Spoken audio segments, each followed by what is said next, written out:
5 marks में पूछा जाएगा, इसको समझिए, बहुत ही ज्यादा इंपॉर्टेंट क्वेश्चन है। बोल रहा है what is ionisation potential. Ionisation potential क्या है? Write down the expression of energy of an electron in nth orbit in hydrogen atom.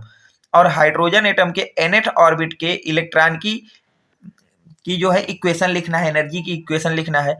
इसके बाद आपको डिटरमाइन करना है the value of first excitation potential की और आयनाइजेशन पोटेंशियल की। तो सबसे पहला आपका सवाल है कि आयनाइजेशन पोटेंशियल किसे कहते हैं। तो ध्यान समझिए बेटा, आयनाइजेशन पोटेंशियल क्या होता है।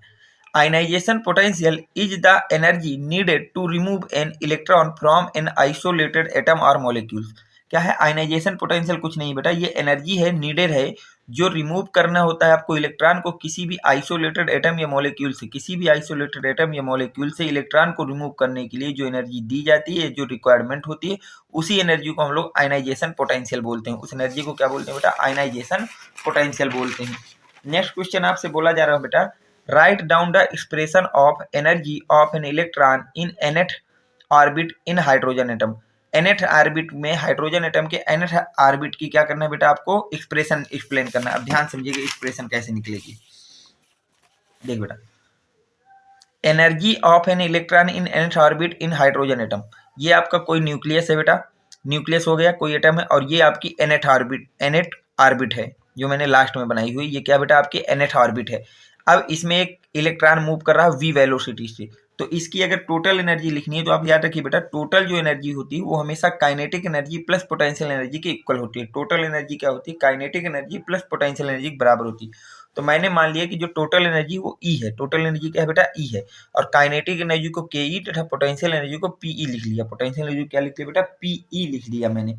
अब देखिए, सबसे पहले मैं काइनेटिक एनर्जी को फाइंड आउट करूंगा। किसको फाइंड आउट करूंगा बेटा? काइनेटिक एनर्जी को। तो काइनेटिक एनर्जी कितना हो जाएगा? mv² r इक्वल टू 1/4πε0 जेडी। ये न्यूक्लियस का चार्ज है बेटा और ये इलेक्ट्रॉन का चार्ज है। ये न्यूक्लियस है, ये इसको हम लोग Q1 मान लें अगर, तो Q1 बराबर हो जाएगा जेडी और Q2 बराबर हो जाएगा बेटा ई। तो Q1 इंटू Q2 होता है, तो Q1 की जगह जेडी और Q2 की जगह ई बराबर r²। दोनों तरफ अगर हम 1/2 से डिवाइड कर दें, 1/2 से क्या करते हैं बेटा? डिवाइड कर दें 2 से, तो ये बन जाएगा हाफ mv²/r। तो ये बन जाएगा 1/8πε0 जेडी इंटू r²। अब एक r से एक r खत्म हो जाएगा बेटा, यहाँ पे r बचेगा। और हाफ mv² जो है ये काइनेटिक एनर्जी होती है। तो काइनेटिक एनर्जी बराबर हो जाएगा 1/8πε0 जेडी इंटू e/r। ठीक बेटा। अब देखिए आगे,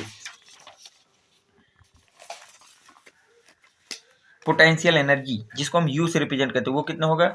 -1/4πε0 जेडी into e divide by r. ये होगा इक्वेशन नंबर 2। अब हमने पोटेंशियल एनर्जी तथा काइनेटिक एनर्जी दोनों को फार्म आउट कर लिया। तो अब क्या करेंगे? Put the value of kinetic energy and potential energy from equation 1।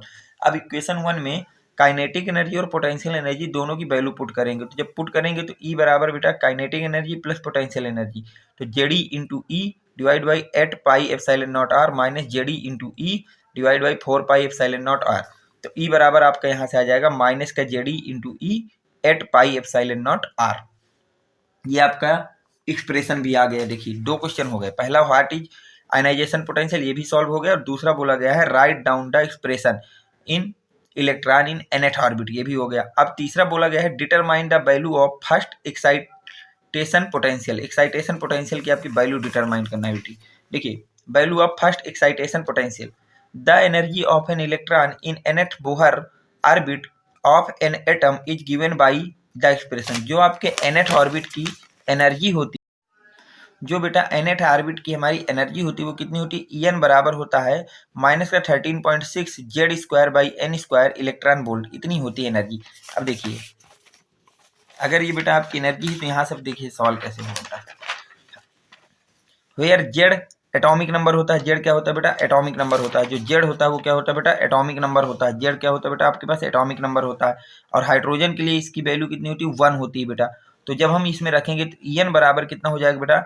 -13.6। अब जेड की जगह 1 रखोगे, 1 का स्क्वायर 1 आएगा, कोई अंतर नहीं, divide by n² electron volt.